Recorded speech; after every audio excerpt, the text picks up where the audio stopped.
नमस्कार, कैसे हैं सभी। उम्मीद बहुत बढ़िया होंगे और परीक्षा प्लस के साथ आपकी तैयारी बहुत बढ़िया चल रही होगी और ऐसे ही ये तैयारी बरकरार रखिए। जितने भी लेक्चर जा रहे हैं, जितनी भी वीडियो क्लासेस हो रही हैं, जो आपको पीडीएफ दिए जा रहे हैं, बहुत ही हाईली कंटेंट, बहुत ही क्वालिटेटिव दिए जा रहे हैं। संडे प्लस का टेस्ट कराया जा रहा है, फ्री टेस्ट, फ्री क्विज़ेस, सब कुछ आपको निःशुल्क कराया जा रहा है। जितना भी आप फायदा ले सकते हैं अच्छे से फायदा लीजिए। एक इतिहास रचिए, लिखिए अपने कलमों से, ताकि आप सफल हों और आगे चल के फिर आपका भविष्य बहुत ही अच्छा हो।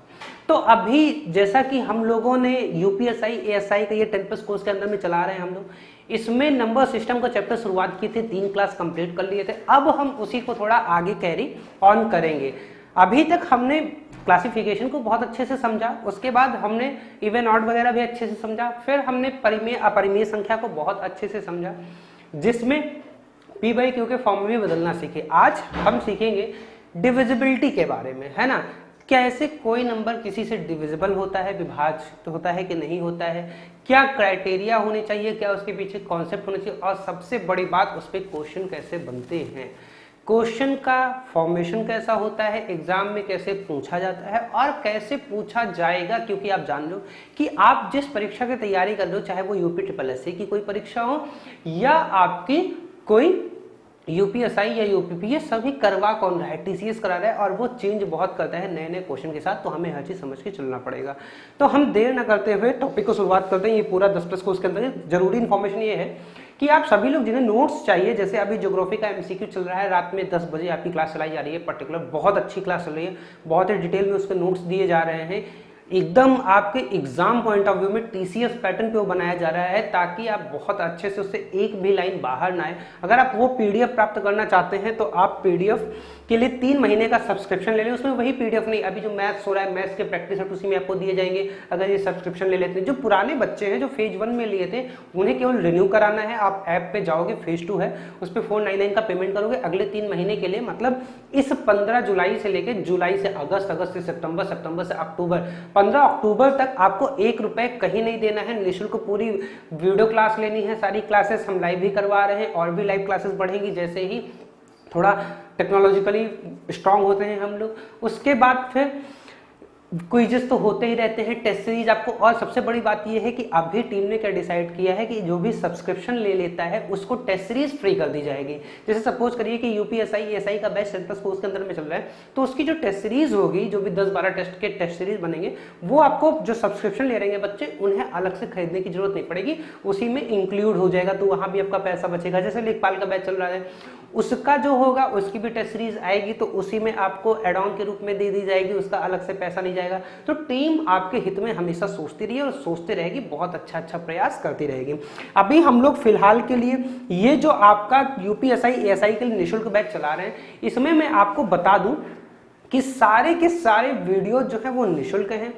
आप अगर प्रैक्टिस की पीडीएफ लेना चाहते हैं या और भी कुछ जैसे टेस्ट वगैरह, तो आप उसके लिए 499 का सब्सक्रिप्शन प्लान ले लीजिए, उसी में सब कुछ हो जाता है। और आपको लगता है नहीं भाई आप नहीं पे कर पाओगे, तो कोई जोर जबरदस्ती नहीं है आपसे। आप बस रिसोर्सेज का यूज करो। आप यहाँ से नोट्स बना सकते हो। थोड़ी मेहनत ज़्यादा करनी पड़ेगी, थोड़ा एक तरीका होता नहीं, या तो हम पैसा थोड़ा बचा लें, मेहनत ज़्यादा कर लें, या हम थोड़ा स्मार्टली मेहनत करना चाहते हैं, थोड़ा अपने अंदर ऑर्गेनिटी लाना चाहते हैं, तो 400-500 रुपये खर्च करना। तो दोनों आपके बैलेंस में। आपको लगता है कि नहीं, अगर आप असमर्थ हो तो कोई हार्ड एंड फास्ट टूल नहीं है, आप नोट्स बना सकते हो। लेकिन नोट्स बनाने के लिए मैं स्ट्रिक्टली फोर्स करूंगा, क्योंकि पढ़ने का मतलब क्या होता है, मैं एक वीडियो इस पर अलग से लेके आऊंगा कि आपके पढ़ने का तरीका क्या होना चाहिए। वो आप बहुत गलत हो। आज बीच में थोड़ा डिस्कशन ज़्यादा कर रहा हूँ, क्योंकि मुझे लगता है कि पढ़ाई तो एक अपनी जगह पे है, लेकिन एक जो ज़्यादा जरूरी ये है कि क्या पढ़ना चाहिए, कैसे पढ़ना चाहिए, जो बीच बीच में आप लोग भटक जाते हो अभी, क्योंकि बहुत क्रीम टाइम चल रहा है। अभी ऐसा समझिए सारी जो परीक्षाएं हैं वो 3-4 महीने 5 महीने बाद ही होनी है। तो जब कुछ समय मिला है जो आप नहीं कर पाए हो, उससे बहुत अच्छे से मेंटेन करना है। पिछले 3-4 महीने से पूरी टीम आपके साथ है और हमेशा ये साथ रहेगी, आपको मजबूत करते रहेगी। तो ये ज़्यादा जरूरी है, इसलिए मैं डिस्कस कर रहा हूँ। एक टीम ने और भी डिसाइड किया है कि जो शनिवार का दिन होगा अब से, उसमें क्लासेस को कुछ रिड्यूस करके, अभी 4-5 क्लास आपको मिलती है, उसमें 2 ही 3 क्लास देके बाकी जो होंगे उसकी जगह पे आपको स्ट्रेटजी वगैरह या और भी कुछ सब्जेक्ट से रिलेटेड जॉब प्रोफाइल या और भी जो इंपॉर्टेंट चीज़ें होती है जो आपके लिए बहुत ही ज़्यादा जरूरी होती है उनको लाया जाएगा, ताकि आप बहुत ज़्यादा भटको मत, आपके अंदर मोटिवेशन बना रहे, एक एकाग्रता बना रहे। ये पूरा टीम इस पर डिस्कस कर रही है, तो हो सकता है आपको इसी शनिवार से देखने को मिले। चलिए हम स्टार्ट करते हैं टॉपिक को। और टॉपिक आपका बहुत प्यारा है, डिविजिबिलिटी। जैसा कि मैंने बताया, बहुत सारे बच्चे देखो, मैं यहाँ पे थोड़ा सा डिस्कस करूंगा। कुछ बच्चे होते हैं यहाँ पे, उन्हें लगता है कि नहीं यार डिविजिबिलिटी बहुत आसान टॉपिक है, इसमें क्या करना है, विभाजकता ही चेक करना है, 2 से 3 से 5 से 6 से, तो वो कर ले जाएंगे। लेकिन क्या होता है, देखिए टॉपिक तो आसान सारी होती हैं, अगर आपको कॉन्सेप्ट क्लियर है तो सारी टॉपिक आसान है। अगर कॉन्सेप्ट क्लियर नहीं है तो फिर आप जाके फंस जाओगे, क्योंकि जो एग्जामिनर होता है ना वो आपके लिए जाल बिछाता है एग्जाम में, और वो यही कोशिश रहती है उसकी कि आप उस जाल में फंसो। वो आजकल पहले एग्जाम होता था, पहले एग्जाम ये चेक करता था कि आप ये पढ़ के आए हो कि नहीं पढ़ के आए हो। आज का एग्जाम क्या चेक करता है, आप कितने स्मार्ट तरीके से पढ़ के आए हो, आप कंपटीशन कैसे बीट कर लो। क्योंकि एक बात समझिएगा, आज के समय में जो रिसोर्सेस है बहुत ज्यादा अवेलेबल है। पहले क्या होती थी, पहले लोगों के पास 2 किताबें होती थी, चंद किताबें होती थी, वहीं से पढ़ के जाके वो एग्जाम देते थे। आज इतनी सारी किताबें हैं बाजार में, इतने सारे आपकी कोचिंगें हैं, इतने सारे आपकी यूट्यूब चैनल हैं, आप भटकते रहते हो, देखते रहते हो हर जगह, तो रिसोर्सेस बहुत ज्यादा है। इंसान 24 घंटे कहीं ना कहीं कुछ ना कुछ पढ़ते ही रहा है, कुछ ना कुछ ज्ञान लेता ही रहता है। तो इसमें होता क्या, अल्टीमेटली इसमें आपका कॉम्पिटिशन बढ़ जाता है। जो पहले काम आपका 60% 55% पे हो जाता था, वो आज जाके 80-85% पे होता है। बात समझ में आ गई। और टॉपर तो 95, अभी देखिए रिजल्ट आया था ना, 100 600/600 लड़की आई है ना, तो आप समझिएगा ये कंपटीशन लेवल है। कंपटीशन लेवल क्यों बढ़ रहा है, क्योंकि रिसोर्सेज बढ़ रहे हैं, आपके पास किताबें बढ़ रही हैं, आपके पास वीडियो चैनल बढ़ रहे हैं, आपके पास ये चीजें बढ़ रही है, इसलिए कंपटीशन। तो आपको थोड़ा स्मार्ट तरीके से पढ़ना भी पड़ेगा। तो हम उन चीजों को देखेंगे जहां पे हम मिस कर देते हैं, हमारा कॉन्सेप्ट मिस हो जाता है, हम गलतियां कर देते हैं, उस पर ज्यादा फोकस रहेगा। हमेशा से मेरा प्रयास यही रहता है। तो बहुत एकाग्रता के साथ समझिएगा। हम अभी डिविजिबिलिटी पढ़ते हैं आज, और डिविजिबिलिटी हिंदी में इसे बोलते हैं विभाजकता, है ना। विभाजकता का नेम कैसे बोल दो। और इसमें क्या बेसिक है, देखिए बेसिक एक तो समझिएगा कि हम ये चेक कर लें कि भैया 0 से डिविजिबल होने के लिए, यहाँ पे वाला प्रश्न लेके आऊंगा जो 2 दिन से आपको भटक रहे हैं। 1 से डिविजिबिलिटी के लिए, 2 से डिविजिबिलिटी के लिए, 3 से डिविजिबिलिटी के लिए, 4 5 6 7, और इसे बढ़ा दूं तो 8 9 10 11, यहां तक आपका मेन होता है।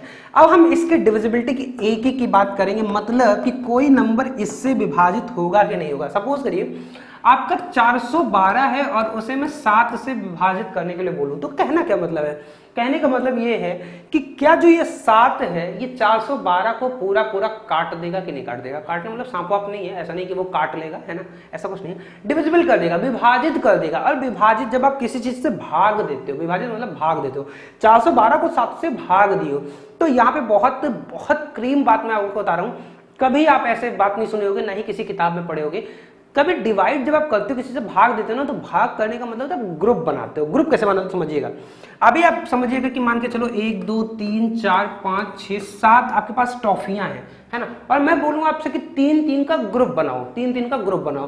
तो 3 का ग्रुप आप एक ये बना लिए, 3 का ग्रुप आप ये बना लिए। तो जब 3-3 का ग्रुप बनाए तो आप देखिए कि एक ग्रुप ये बना, 2 ग्रुप ये बना, और तीसरा ग्रुप नहीं बन पाया, आपका एक बच गया। इसका मतलब आप बोलोगे कि हमने 2 ग्रुप बना लिया और एक हमारा शेष बच गया। एक जो शेष बच गया वो क्या है, वो हम रिमाइंडर के कॉन्सेप्ट में अच्छे से पढ़ेंगे। लेकिन यहां समझिए, अभी आपके पास 3 3 6 7 टॉफियां थी और मैंने कितने का ग्रुप बनाने को बोला, 3 का। तो मैं बोलूंगा 7 को मैं 3 से क्या करूंगा, विभाजित करूंगा। विभाजित होगा क्या, नहीं होगा। क्यों, क्योंकि आप जान रहे हो कि हमने ग्रुप नहीं बना पाया, एक टॉफी शेष बच गई है। तो 7/3 करोगे तो 3 दूनी 6, यही तो जाएगा, और एक शेष बच जाएगा। एक शेष बच जाएगा कितने में से, 3 का ग्रुप बनाने के लिए, इसलिए 2 सही 1/3 इसका उत्तर आएगा। समझ में आ गया। ये मैथ की देखो बहुत जीरो से मैं पढ़ाऊंगा और बहुत ही एडवांस लेवल तक पढ़ाऊंगा। मान के चलिए मैथ का हीरो बना के मैं रखूंगा, ये बात की गारंटी। और अगर आप सारे लेक्चर जितना अभी हम लोग उससे परसेंटेज वाले फैक्टर में थे, परसेंटेज आप पढ़े, उसके बाद प्रॉफिट एंड लॉस पढ़े जो फेज 1 में चला 10th कोर्स के, उसके बाद आप प्रॉफिट लॉस पढ़े, फिर CISI पढ़े। देखिए एक एक बेसिक कितने अच्छे से क्लियर किए जो आपको कहीं नहीं मिलेगा। आज का मैं आपको देखो, मैं किसी की बुराई नहीं करूंगा, मॉड्यूल का है, जितने भी लोग हैं ना वो आपको केवल आते हैं और MCQ कराते हैं, आपको बेसिक बताते ही नहीं है, आपको कॉन्सेप्ट थियरी बताते नहीं है। या तो बहुत हैवी चार्ज करते हैं। तो ऐसे मैं आपको एग्जैक्टली बोलूंगा भैया ना जाओ ना करो, वो ठीक है, गलत मत करो, अपने साथ अपना समय मत बर्बाद करो, कम पढ़ो लेकिन सेलेक्टेड पढ़ो, फिल्टर करके चीजें पढ़ो, अच्छे से पढ़ो, कॉन्सेप्ट मजबूत करो, ताकि आप किसी भी उसमें चले जाओ, किसी भी एग्जाम में बैठ जाओ, कितना भी टफ क्वेश्चन आ जाए आप उसे आसानी से लगा सको। केवल 4-5 क्वेश्चन एमसीक्यू आपका पूरा मॉड्यूल बदल गया पढ़ाई का, पता नहीं क्या है। इस पर मैं वीडियो लेके आऊंगा, आपको समझाऊंगा इस बात का कितना गलत इंपैक्ट होता है। लेकिन पढ़ाई का मॉड्यूल बदलने की कोशिश मत करिए, अपने आप को भीड़ की तरफ मत खींचिए, अपने आप को स्मार्ट बनाइए, बात बताऊंगा। तो 7/3 मतलब कि हम 7 में से 3-3 का जब ग्रुप बनाए तो 2 ग्रुप बना और एक शेष बच गया, कितना बनाने में, 3 बनाने में, इसलिए हम 2 सही 1/3 लिखते हैं। तो ठीक है, 412/7 यानी कि ये कटेगा कि नहीं कटेगा, हम एक बार भाग देना तो सभी को आता है, दे लेते हैं। तो 7 जग 42 जाएगा नहीं, 5 बार जाएगा तो 7 5 35 जाएगा, 35 और 6 41 और आगे जाएगा तो 62 हो जाएगा। अब कितने बजेगा, 9 बार नहीं जाएगा, 8 बार जाएगा, तो 8 7 56, यहाँ पे 8 बार जाएगा और वहां पे 62 है, यानी अभी भी 6 शेष बच गया है। आप समझिएगा, तो ये हम लिख देंगे 58 सही 6/7। तो जब ये कुछ सही फ्रैक्शन या डेसिमल या पॉइंट में आ जाता है तब हम बोलते हैं कि ये चीजें पूर्णतः डिविजिबल नहीं है। इसे आप पॉइंट में भी लिख सकते हो, है ना। तो आप जैसे 58 दशमलव ये जाएगा 0.8 समथिंग जाएगा, है ना, 8 ऐसे जाएगा। तो अब ये जब पॉइंट में आप तो बोलोगे कि ये पूरा नहीं कट रहा है। पूरा नहीं कटने का मतलब कि इंटीग्रल वैल्यू नहीं आ रही है, पूर्णांक नहीं आ रहा है। अगर ये 58 केवल होता तो ये पूर्णांक होता। इंटीजर पढ़ाया था ना आपको, पूर्णांक पढ़ाया था ना क्लासिफिकेशन में, बस वही है। तो ये 58 आपका पूरा नहीं आ रहा है, इसके साथ कुछ शेष है, कुछ टुकड़ा है इसका, वो 8 है, इस कारण पूरा नहीं कट रहा है। तो हम बोलेंगे 412 7 से विभाजित नहीं होगा। तो क्या चेक करने के लिए हमेशा ऐसे करेंगे, हम क्या भाग देके देखेंगे। एक तो हमेशा एग्जाम में क्या होता है, जब आपके पास ऑप्शन आते हैं तो आप भाग देके देख सकते हो, लेकिन कई बार क्या होता है, नंबर बहुत ज्यादा होता है और कई बार कॉम्प्लिकेटेड क्वेश्चन होते हैं जहां पे भाग देना सॉल्यूशन नहीं होता। जहां पे हमें बेसिक क्लियर होनी चाहिए कि अच्छा भैया कोई चीज 11 से विभाजित तब होगी जब इसका ये रूल फॉलो करेगा, 7 से विभाजित तब होगी जब इसका ये रूल फॉलो करेगा। तो ये पूरी चीजें हमें पता करने के लिए हमें इसका क्या पता करना पड़ेगा कि आखिर विभाजकता का नियम है क्या। बात समझ में आ गई। रूल ऑफ डिविजिबिलिटी क्या कहती है, उसका इंपैक्ट क्या है, उसका प्रिंसिपल क्या है, उसका सिग्निफिकेंस क्या है और उसका यूजेस क्या है। ये सारी चीजें हम बहुत अच्छे तरीके से एल्गोरिथम वे में पढ़ेंगे। देखिए मैथ का पढ़ने का तरीका ही मैं आपको बदल दूंगा, बहुत साइंटिफिकली तरीके से आपको मैथ में पढ़ाऊंगा। तो अब समझिए, हमने इतनी बात डिस्कस कर ली, चलो ठीक है। तो फिर हम अब रूल पे आ जाते हैं। तो आप लोग जो भी नोट्स बना रहे हो तो आप बना लो रूल ऑफ डिविजिबिलिटी क्या होता है। जब भी आप मैथ्स की क्लास पढ़ो, मैथ्स की आप किसी की भी क्लास पढ़ो यार, तो थोड़ा डिसिप्लिन होकर पढ़ा करो। मैं ये नहीं कह रहा हूं कि एकदम नहा धो के एकदम तेल ओल लगा के बाल चिपका के बैठो, लेकिन इतना कर सकते हो कि जब आप पढ़ रहे हो तो जो फोन से देख रहे हो या लैपटॉप से देख रहे हो, आप बैठ के पढ़ो। बैठ के पढ़ने से क्या होगा, आपका कंसंट्रेशन लेवल हाई होगा। दूसरी बात, अपने साथ एक पेन और एक कॉपी लेके बैठो। देखो बेटा, यहाँ पे सिलेक्शन करवाना है, यहाँ पे हमें कोरम नहीं पूरा करना है कि बस पढ़ा दिए और हो गया, बच्चे वाह वाह कर लिए, बहुत अच्छा पढ़ा रहे सर, सर आप ही हो, ये नहीं चाहिए हमें। मत करो कमेंट, मत करो लाइक, लेकिन आप अपने साथ बेईमानी मत करो, ईमानदारी करो। बहुत मेहनत करती है टीम आपके लिए कि आपको वो चीज उपलब्ध करा दे जो शायद आप 10,000 15,000 देके भी नहीं प्राप्त किए हो और आज के समय में 3,000 4,000 देके भी नहीं प्राप्त होता है। वो चीज आपको निःशुल्क उपलब्ध करा रही है। तो निःशुल्क का मतलब ये मत समझिएगा कि इसकी क्वालिटी या कुछ वो नहीं है, बहुत ही हाईली क्वालिटी है। बहुत चैलेंज के साथ कर रहा हूँ, पूरा यूट्यूब छान डालिए, पूरी दुनिया जाके छान डालिए। जो कंटेंट क्वालिटी आपका परीक्षा प्लस दे रही है, जो लेक्चर, वीडियो लेक्चर, पीडीएफ सब कुछ दे रही है, वो कोई नहीं दे पाएगा। बात समझ में आ रही है? क्यों? क्योंकि टीम की मेहनत उसमें लग रही है, मैं जान लो इस बात को। तो रूल ऑफ डिविजिबिलिटी हम पढ़ेंगे। रूल ऑफ डिविजिबिलिटी हम शुरुआत ही 0 से करते हैं, है ना, क्योंकि ये बहुत थोड़ा परेशान किया है। और हमने एक क्वेश्चन भी आपके साथ छोड़ा था, क्या 0/0 क्या होगा, ये फिर आपसे पूछेंगे। और आप लोग बहुत लोग बताए भी थे, लेकिन आज सभी को बताना पड़ेगा 0/0 क्या होगा। लेकिन अब देखते हैं 0 से विभाजकता, मतलब कि कोई नंबर अगर n है, क्या वो 0 से विभाजित होगा कि नहीं होगा। कोई नंबर 0 से विभाजित होता है? आप बोलोगे नहीं होगा, यही तो बोलोगे आप। हाँ ना में बताओ, 0 से विभाजित, यही पे बताओ ना यार। आपका ठीक है, कमेंट में करो, लाइव जो कमेंट चल रहा है उसमें करो कि हाँ होगा कि नहीं होगा, मैं देखूं तो क्या बोल लो। n 0 से डिविजिबल है कि नहीं है, मैं इसका उत्तर पूछ रहा हूँ, यस और नो। यस नो में बताओ कि डिविजिबल है कि नहीं, है ना। आप ऐसे बोलोगे NO लिखा है तो नो, अरे ये सब लॉजिक मत लगाओ, रीजनिंग नहीं मैथ की क्लास चल रही है। डिविजिबल है, n 0 से डिविजिबल है। अगर ये कोई पूछता है क्या किसी संख्या को 0 से विभाजित कर सकते हैं, तो आप नहीं तो एकदम नहीं बोलोगे, बोलोगे हाँ डिविजिबल है। आप बोलोगे अरे सर मैंने आज तक मैथ में पढ़ा ही नहीं, ये आप क्या बता रहे हो। देखो मैं कोई नई बात नहीं बता रहा हूँ, क्योंकि आपने बहुत बेसिक नहीं समझा, समझा रहा हूं। n/0 होता क्या है, इन्फिनिटी।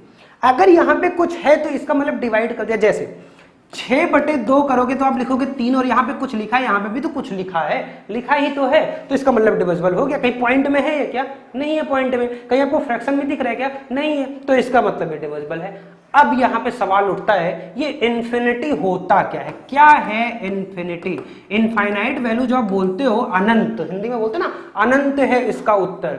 तो अनंत है क्या, अनंत कोई संख्या है, बताओ अनंत कोई संख्या है कि नहीं है, हाँ या ना में उत्तर बताओ यार, जल्दी कमेंट करो। आप लोग पता नहीं कहां सो जाते हो, इतना अच्छी बात यहाँ पे चल रही है, पता नहीं कहां चले जाते हो। n/0 कोई भी नंबर, n मतलब कोई नंबर है, ऐसे समझिए 712/0 में ये कर दूं, अभी आपको समझ में आ रहा होगा। इसका उत्तर क्या आएगा, अनंत आएगा, इन्फिनिटी आएगा। तो इन्फिनिटी है क्या, अनंत है क्या कोई नंबर है, नहीं, अनंत कोई संख्या नहीं है। अनंत एक आइडिया है, अनंत एक सोच है, अनंत एक लेवल ऑफ थिंकिंग है, अनंत एक अनुमान है। बात समझ में आ गई, कैसे आप समझिए। यहां पे बहुत अच्छे से एक छोटी छोटी बात समझाऊंगा मैं, क्यों। अभी आप ये बताओ 10 ले लेते हैं, थोड़ा आपको ज्यादा आसान भी पड़ेगा। 10 ले लेते हैं ताकि थोड़ा ज्यादा क्लियर हो।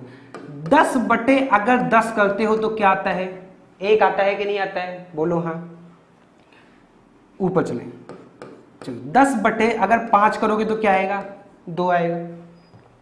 10 बटे अगर 2 करो तो क्या आएगा, 5 आएगा। 10 बटे 1 करो तो क्या आएगा, 10 आएगा। 10 बटे 0.1 करो तो क्या आएगा, यहां पे बताओ 10 बटे 0.1 क्या आएगा, 100 आएगा। 10 बटे 0.01 करो तो क्या आएगा, बताते चलो भाई, 1000 आएगा। 10 बटे 0.001 करो तो क्या आएगा, 10,000 आएगा। आएगा कि नहीं आएगा, साथ साथ बोलते चलो, एकदम देखते चलो जादू क्या होने वाला है। 0.0001 तो यहाँ पे कितना आएगा, 1 लाख आ जाएगा। फिर ऐसे 10 बटे 0.00001 कर दो तो यहाँ पे 1 0 और बढ़ जाएगा, 10 लाख आ जाएगा। बात समझ में आ रही है। अब आप इसे थोड़ा गौर से देखो, थोड़ा गौर से देखो। हम शुरू कहां से किए थे, 10 बटे 10 से। एक ये वैल्यू बड़ी थी, और जैसे जैसे ये वैल्यू छोटी होती चली जा रही है, 10, 5, 2, 1, ये वाली वैल्यू बड़ी होती चली जा रही है कि नहीं चली जा रही है। 1 हो रहा है, 2 हो रहा है, फिर 5 हो रहा है, फिर 10 हो रहा है, फिर 100 हो रहा है, फिर 1000 हो जाए, फिर 10,000 हो रहा है, 1 लाख हो रहा है, 10 लाख हो रहा है। अभी आप सोचो कोई बहुत छोटी संख्या हो, 0 खूब छोटी संख्या हो, लास्ट में 1 लगाओ या कुछ भी लगाओ। अभी जितने अंक हैं उतने ही 0 ऊपर चढ़ेंगे कि नहीं चढ़ेंगे। तो आप ये ऐसे 10, 1, 2, 3, 4 ऐसे बढ़ाते चलोगे, बहुत बड़ी संख्या हो जाएगी कि नहीं जाएगी, आपको शायद पढ़ने में ना जाए। और ये और बढ़ती चली जाएगी तो ये और बढ़ता चला जाएगा। इधर जितना ये वैल्यू जितनी छोटी होती चली जाएगी, वो वैल्यू उतनी बड़ी होती चलेगी। बात समझ में आ रहा है। तो मैं इतना छोटा कर दूं, इतना छोटा कर दूं इस वैल्यू को कि वो 0 से छोटा कुछ होता है क्या, 0 से छोटा कुछ नहीं होता है। निगेटिव में मत जाना, निगेटिव साइन कन्वेंशन है, मैंने पहले बताया था। शून्य से छोटा कुछ हो ही नहीं सकता। किसी चीज का अंत कहां पे आता है, शून्य पे आके गिरता है। तो शून्य सबसे छोटा है। अब समझिए, जब शून्य से बड़ी संख्या पे इतना 0 लग गया, तो जब शून्य होगा तब ये तो एक क्या कि पता नहीं कितना 0 बढ़ता चला जाएगा, कितनी बड़ी वैल्यू होगी, आप उसे गिन ही नहीं पाओगे, आप उसे काउंट ही नहीं कर पाओगे। और इस कारण बोला गया कि ये क्या है, अनंत है, इनफाइनाइट है। तो आज से अपने दिमाग में डाल लेना बेटा कि ये जो इनफाइनाइट होता है आपका, ये क्या होता है, कहीं नोट बना लो। इनफाइनाइट एक आइडिया होता है, एक थिंकिंग होता है, एक एजम्पशन होता है, एक अनुमान होता है, कोई नंबर नहीं होता। बात समझ में आ गई। तो ये बात आपको क्लियर हो गई। आज तक आपने कहीं पढ़ा था कि किसी के बटे 0 करते तो इन्फिनिटी क्यों हो जाता है। ये है उसका सॉल्यूशन कि 0 करने पे क्यों इन्फिनिटी आता है, क्योंकि ये संख्या इतनी बड़ी हो जाती है कि हम उसे काउंट ही नहीं कर सकते। तो हमने बोल दिया जो हमारे बस में नहीं है वही भगवान है। ये इन्फिनिटी क्या हो गया, वही भगवान है। बात समझ में आ गई। अनंत है जिसका कोई अंत नहीं है। अब यहाँ पे बात आती है, ये तो हुआ कोई नंबर n से 0, हमने डिविजिबिलिटी पढ़ रहे थे। क्या कोई नंबर 0 से डिविजिबल है, तो आप बोलोगे हाँ डिविजिबल है। कोई ना कोई नंबर आएगा, वो नंबर क्या कहलाएगा, अनंत कहलाएगा। बात समझ में आ गई। डिविजिबल है कि नहीं, यस नो का उत्तर क्या होगा, यस होगा, डिविजिबल है। बात समझ में आ गई। अब देखते हैं, अगर यहाँ पे जीरो की बात है तो पहले जीरो पे जितने भी डाउट्स है उसे क्लियर कर लेते हैं, फिर हम आगे डिविजिबिलिटी रूल पे चलते हैं। किसी संख्या से अगर जीरो में भाग दिया जाए तो उत्तर क्या आता है? इसका उत्तर सभी लोग जानते हो, क्यों? जीरो ही आता है, क्योंकि जब किसी संख्या को ऊपर जीरो लाना है तो n में जीरो से गुणा कर दोगे तो क्या आ जाएगा? जीरो। तो देखो ये क्या हो जाएगा? जीरो ही आएगा। ये क्या होता है? कोशेंट होता है, कितनी बार गया। अब एक ग्रुप में देखें, जीरो में n के कितने ग्रुप बनेंगे? तो जो चीज शून्य है उसमें कोई ग्रुप बनेगा क्या? नहीं बनेगा, शून्य ग्रुप बनेगा। आसान है ना?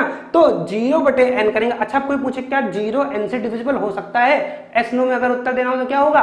यस होगा, जीरो भी n से डिविजिबल है। और कितनी बार जाएगा? जीरो बार जाएगा। जीरो क्या है? कोई अंक ही तो है। ये तो मानते हो ना कि जीरो अंक है, कि नहीं मानते हो? जीरो अंक तो है ना, भारत ने दिया भैया। अरे भारत की चीजों को मानोगे नहीं, अंक है जीरो, तो यह इसका मतलब जीरो बटे n भी डिविजिबल है। तो तीसरा जो सबसे बड़ा सवाल, जीरो बटे जीरो क्या होगा?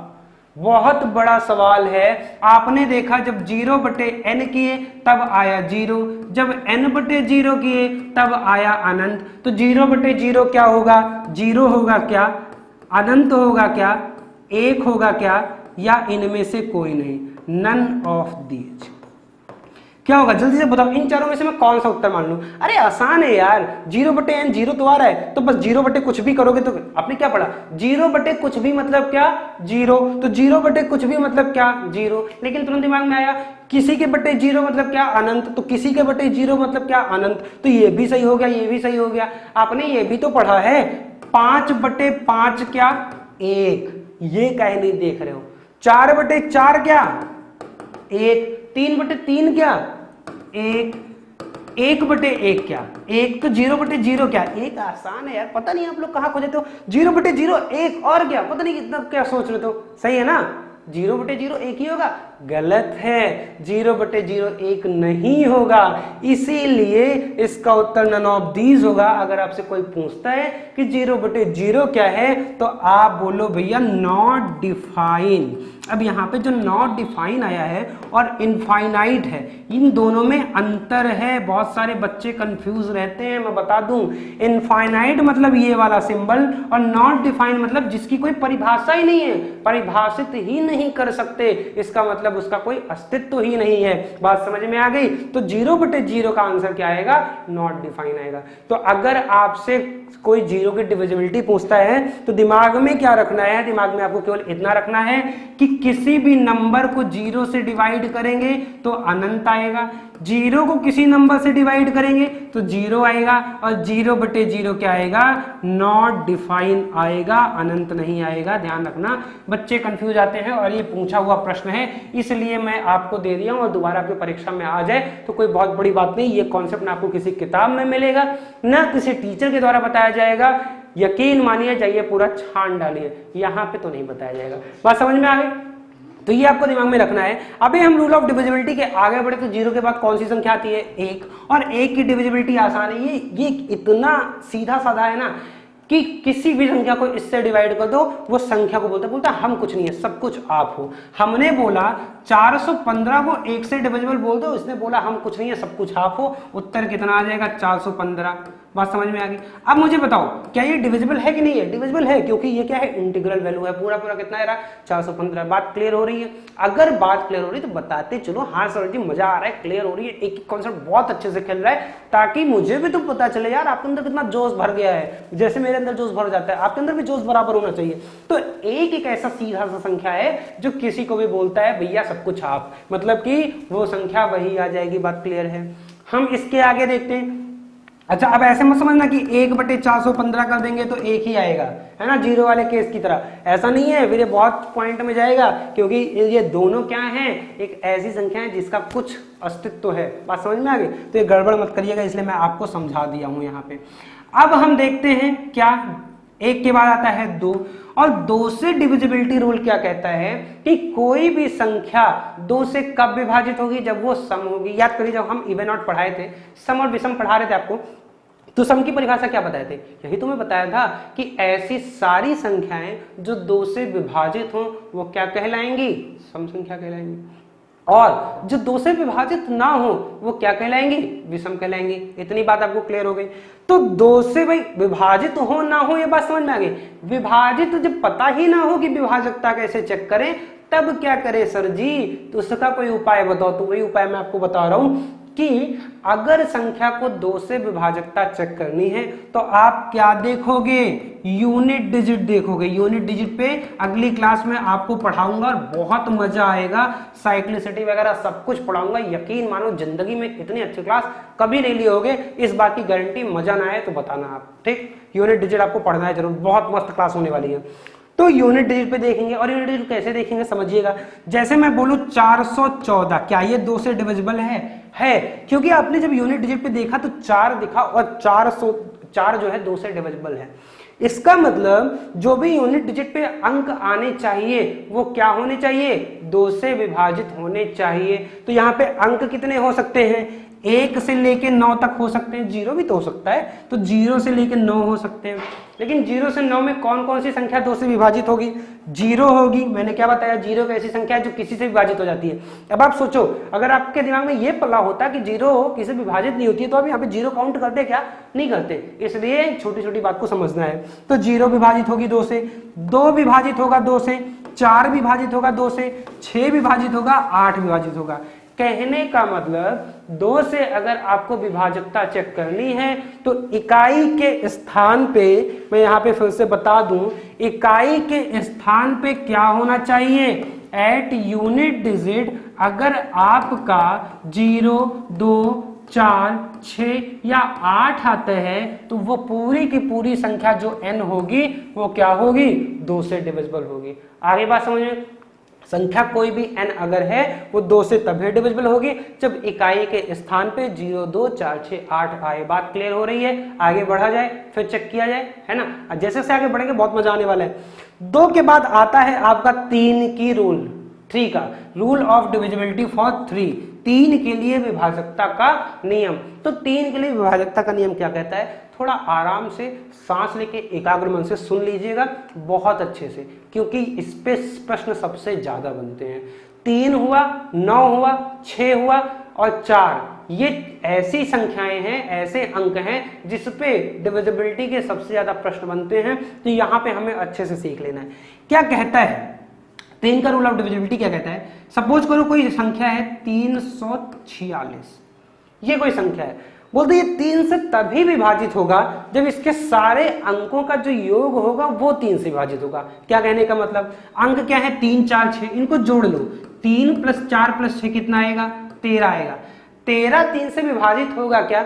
अब वही बात, जब पता ही नहीं है कि 3 से विभाजकता का नियम क्या है तो फिर 13, तो अब कोई बात नहीं, आप इसे भी जोड़ सको, 3 1 4, ये भी जोड़ लो। और क्या ये 3 से डिविजिबल है, नहीं है, तो इसका मतलब पूरी संख्या नहीं डिविजिबल होगी। आप यहाँ पे भी चेक कर सकते थे, 13/3, 3 चौक 12 जाएगा और 1 शेष बच जाएगा, और जैसे 1 शेष बच जाएगा तो आप क्या बोलोगे, डिविजिबल नहीं है।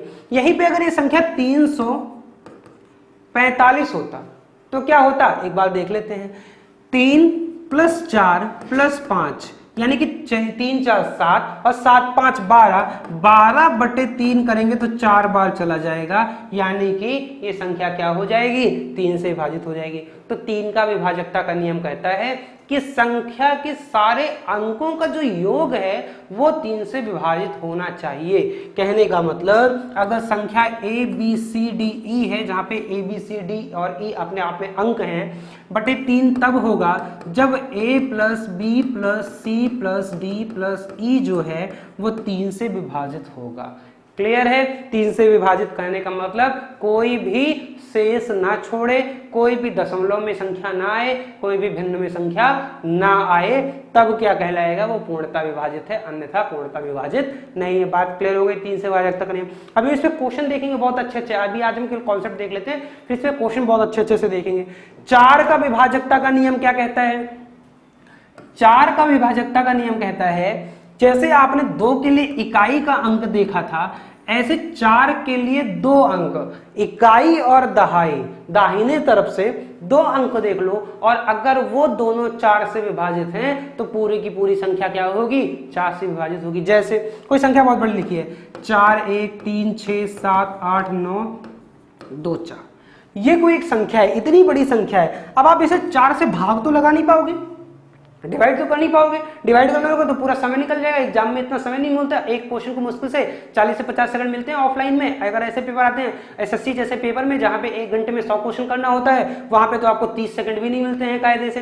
तो बस करते रहे जाओ भाग। तो आपको समझ में आना चाहिए क्या होना चाहिए, ये जो 2 अंक है लास्ट का 4 से विभाजित होना चाहिए। तो 24 4 से भाग जाएगा क्या, जाएगा कितनी बार, 6 बार जाएगा। और इसलिए ये पूरी की पूरी संख्या क्या हो जाएगी, 4 से विभाजित हो जाएगी। बात क्लियर है। तो 4 का विभाजकता का नियम कहता है कि यूनिट डिजिट और 10 डिजिट पे आने वाली अंक जो हैं, जो संख्याएं बनाते हैं, वो संख्या अगर 4 से विभाजित है, या सीधे शब्दों में इकाई और दहाई पे आने वाले अंक यदि 4 से विभाजित हैं, तो पूरी की पूरी संख्या। तो चलिए आते हैं, अब देख लेते हैं कि 5 का विभाजकता का नियम कहता है, क्या कहता है, क्योंकि 4 के बाद संख्या तो 5 ही आएगी। तो 4 के बाद 5 और भी आसान है, और 5 ये कहता है कि संख्या कोई भी हो, अगर उसके इकाई पे जो अंक आ रहा है या संख्या आ रही है वो क्या होगी, 5 से अगर विभाजित होगी तो वो क्या होगा, संख्या पूरा का पूरा 5 से विभाजित होगा। अब 5 से विभाजित होने के लिए या तो यहाँ पे 0 आ जाए या तो यहाँ पे 5 आ जाए, बाकी कुछ भी आ जाएगा तो 5 से विभाजित होगा ही नहीं। तो बस अगर इकाई के स्थान पे एट यूनिट डिजिट अगर आपका क्या आता है 0 या 5, तो वो पूरी की पूरी संख्या क्या होगी, 5 से विभाजित होगी, अन्यथा 5 से विभाजित नहीं होगा। जैसे संख्या कोई भी हो, 43, 26, 47, 8, ये क्या 5 से विभाजित है क्या, नहीं है। क्यों, क्योंकि ना तो यहाँ पे 0 है और ना ही यहाँ पे 5 है, इस कारण ये संख्या 5 से विभाजित नहीं होगी। और यही अगर ये 43, 26, 47 0 होता तो आप बोल देते ये संख्या 5 से विभाजित हो जाएगी, क्योंकि यहाँ पे आपको 0 मिल गया है। बात समझ में आ रही है। ये 5 का विभाजकता का नियम था। 6वें पे चला जाए। अगर जिन बच्चों को लग रहा है थोड़ा तेज जा रहे हैं तो परेशान मत होइएगा, आप इसे 1 बार 2 बार आराम से देख सकते हो। तेज तो नहीं जा रहा हूँ, थोड़ा बोलता भले तेज हूँ, लेकिन मैं एक एक चीजों को बहुत आराम से लेके समझ के चलता हूँ। मैं ये देखता हूँ जहां पे आपको समय देना है बहुत अच्छे समय भी देता हूँ, जहां पे ज्यादा समय नहीं देना है वहां पे आपका समय व्यर्थ भी नहीं जाने देता हूँ। तो आते हैं 5 पे, 5 के बाद 6 पे आते हैं। 6 का विभाजकता का नियम क्या कहता है, 6 का विभाजकता का नियम आपको तब पता होगा जब आपको 2 और 3 का 2 और 3 दोनों का जब आपको पता होगा तो अपने आप 6 का पता होगा। कहने का मतलब कोई भी नंबर n है, n 6 से विभाजित तब होगा जब n 2 से भी विभाजित हो और जब n 3 से भी विभाजित हो। बात समझ में आ गई। जैसे कोई संख्या मान लो 3, 4, 7, 6, 8, 1, 9, ये कोई एक संख्या है, इतनी बड़ी है। बात समझ में, इकाई से खड़ा जैसे भी कर लो, 34 लाख समथिंग 76,819 ऐसा संख्या है। अब ये संख्या 6 से विभाजित है, आप कैसे चेक करोगे, तो 6 से विभाजित चेक करने के लिए आपको चेक करना पड़ेगा क्या ये 2 से और 3 से विभाजित है क्या। तो आप जानते हो 2 से विभाजित होने के लिए यहाँ पे क्या होना चाहिए, 0, 2, 4, 6 या 8 होना चाहिए। इनमें से कोई नहीं है, इसका मतलब ये 2 से विभाजित नहीं है। तो जब 2 से ही विभाजित नहीं है तो ये संख्या 6 से कैसे हो जाएगी।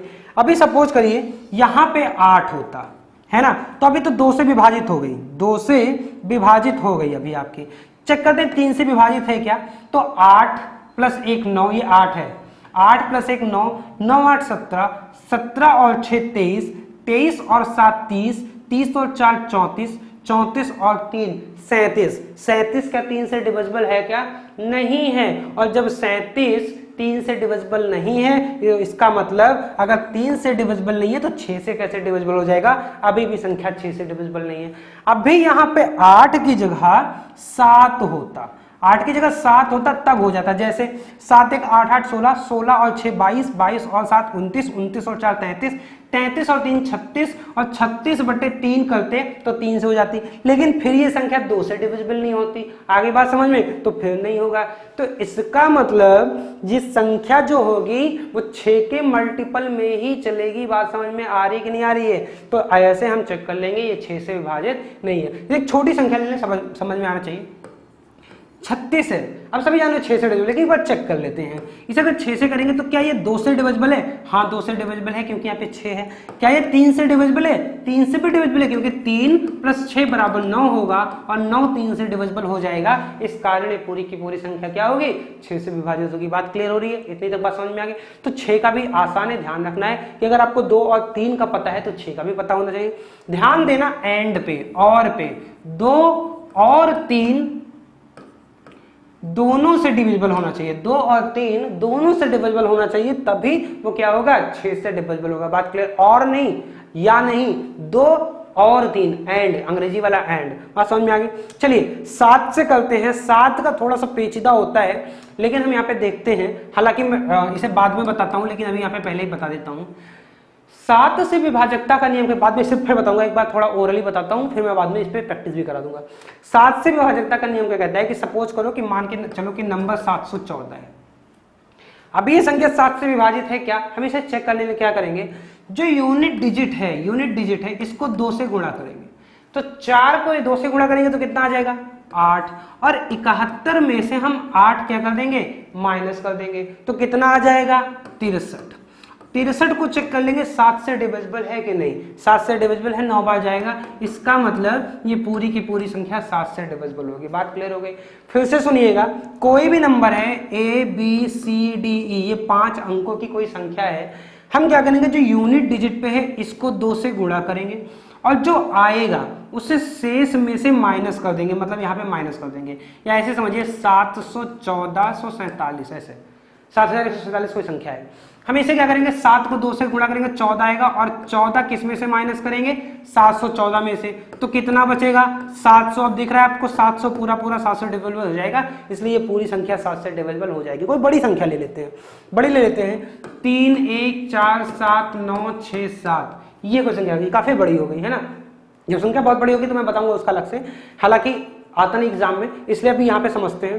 तो अगर हम 7 को 2 से गुणा करें कितना आएगा? 14, और 14 को इतने में से माइनस कर देंगे। तो 6 में से 4 गई 2, 9 में से 1 गई 8, आगे वही आ जाएगा 3 1 4 7। अभी भी आप इतना आसानी से नहीं चेक कर सकते तो कोई बात नहीं, अभी फिर से आप यूनिट डिजिट उठाओ और 2 से गुणा कर दो और शेष में से माइनस कर दो, यानी 4 को माइनस कर दोगे तो कितना बचेगा? 31 47 और 4।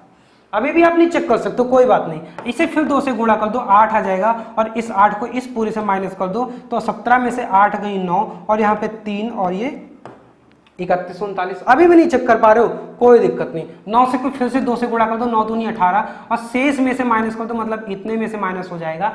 तो 13 में से 8 गई 5, 10 में से 1 गई 9 और 295। अभी 7 से चेक कर सकते हो क्या? अभी भी नहीं चेक कर सकते, कोई बात नहीं। फिर 5 को 2 से गुणा कर दो 10 और 10 को इस शेष में से माइनस कर दो, बचा 19। अब आपको 19 पता है 7 से डिविजिबल नहीं होगा, इसका मतलब ये पूरी की पूरी संख्या 7 से विभाजित नहीं होगी। तो बात समझ में आ गया? 7 की डिविजिबिलिटी क्या कहती है कि यूनिट के डिजिट को 2 से गुणा करो और शेष बचे अंकों से, शेष बचे संख्या से लास्ट वाले को छोड़ के माइनस कर दो और जो आए उसे चेक करो 7 से डिविजिबल है कि नहीं। अगर अभी भी नहीं चेक कर पाते हो तो यही प्रक्रिया 2-3 बार और दोहराओ जब तक आपको दिख ना जाए कि 7 से डिविजिबल है कि नहीं। बात क्लियर हो गई?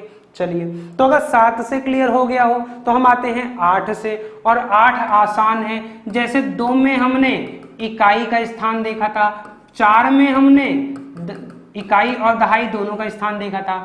8 के लिए हम क्या करेंगे? इकाई दहाई और सैकड़ा मतलब अंतिम के तीनों स्थान को देखेंगे। अगर वो 8 से डिविजिबल है, 8 से विभाजित है, तो वो पूरी संख्या 8 से विभाजित होगी, अन्यथा नहीं होगी। जैसे एग्जांपल ले लेते हैं 343, लास्ट में 8 भी लगा देते हैं। क्या ये 8 से डिविजिबल है? देख लेते हैं। तो उसके लिए हमें इन तीनों संख्या को केवल देखना है। इसे 8 से कर लो, कितना जाएगा? 8 पंचे 40, 3 38 नहीं कटेगा, इसका मतलब डिविजिबल नहीं होगा।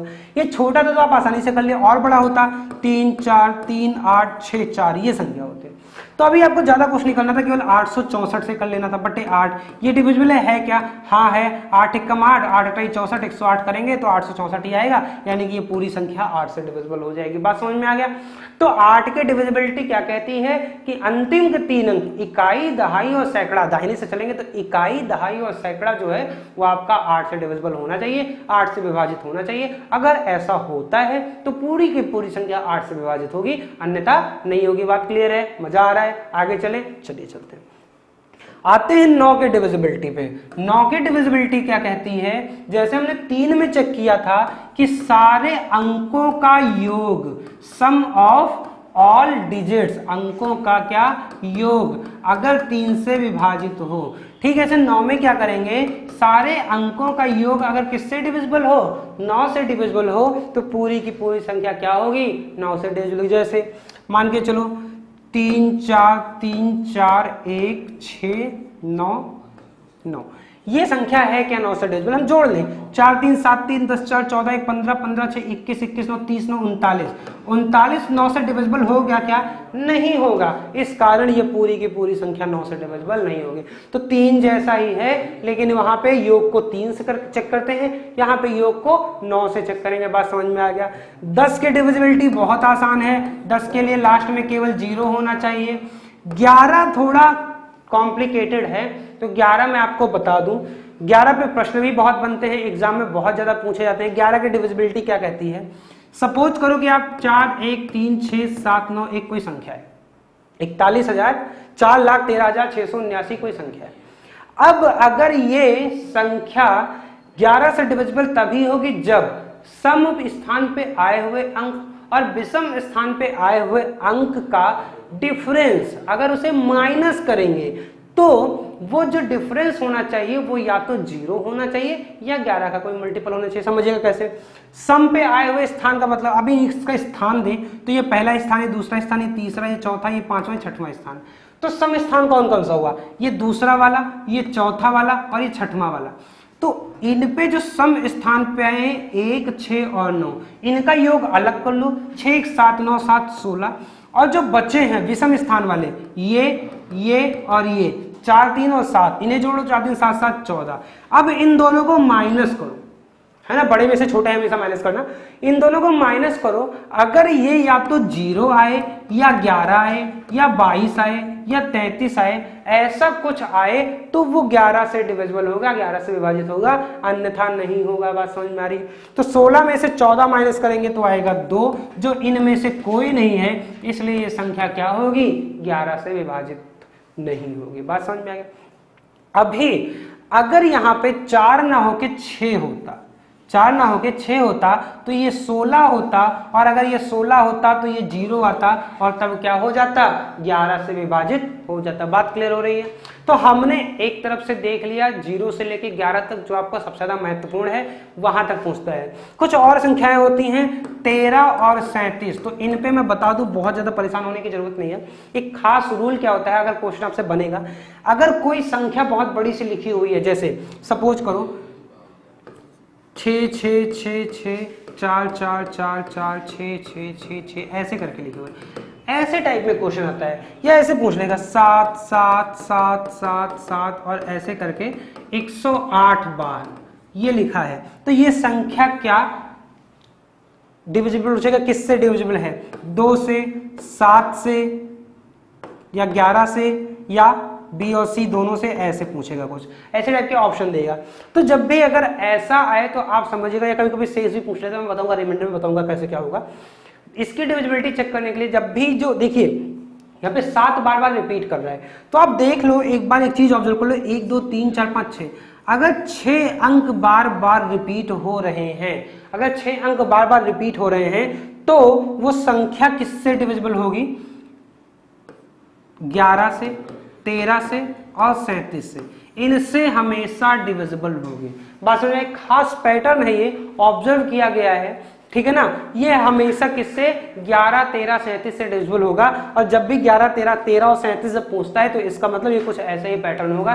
कहने का मतलब अगर ये संख्या 5 5 5 5 ये 6 बार लिखा होता, तो ये किससे किससे डिविजिबल होती, ये 11 से भी होती, ये 13 से भी होती, और ये 37 से भी होती। ये आप चेक कर लीजिए, ये पक्का पक्का उसी से कट जाएगा। बात समझ में आ गया? तो ये आपको बस देखना है कि अगर कोई संख्या जैसे ए ए ए ए ए ये 6 बार लिखा है तो अगर इस फॉर्म में मिलता है तो वो 11 13 37 से हमेशा डिविजिबल होगा। ये हमारा कुछ पर्टिकुलर रूल है।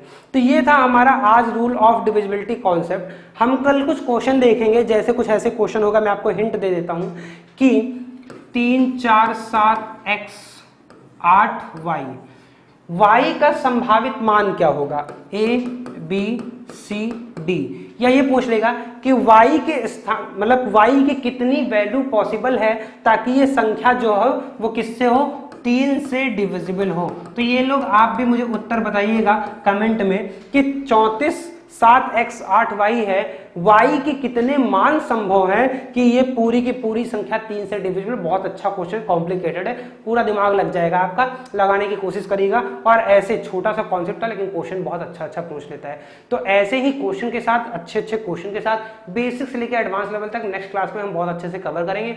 उसके बाद हम यूनिट डिजिट पढ़ेंगे, उसके बाद रिमाइंडर थ्योरम पढ़ेंगे, रिमाइंडर कॉन्सेप्ट पढ़ेंगे, पूरा साइक्लिसिटी पढ़ेंगे, फिर फैक्टराइजेशन पढ़ेंगे, एलसीएम एचसीएफ पढ़ेंगे और पूरा का पूरा नंबर सिस्टम ऐसे जाके हम फिनिश करेंगे बहुत इत्मीनान के साथ। एक एक टॉपिक जो आप कभी नहीं इतना ध्यान दिए होगे, हर उस बात को हर क्लास में बहुत मजा आने वाला है। बात समझ में आ गई? तो क्लास को ऐसे ही आप अवेल करते रहो, सुविधाएं लेते रहो। निःशुल्क क्लास कराया जा रहा है पूरे 10+ कोर्स में, बहुत मेहनत की जा रही है। आप लोग इस पूरी टीम इस शिद्दत से कर रही है कि आप लोग को इसका फायदा मिल रहा होगा। आप लोग इससे कंटिन्यू पढ़ रहे होगे, नोट्स बना रहे होगे या नोट्स परचेज किए होगे 499 का सब्सक्रिप्शन लेके, जो भी अपना समय बचाना चाह रहे होंगे, और आपको उससे दिन प्रतिदिन बहुत ज्यादा फायदा मिल रहा होगा। और ये जो मेहनत है ना, तब रंग लाएगी आपकी भी और हमारी भी जब आपका सिलेक्शन हो जाएगा।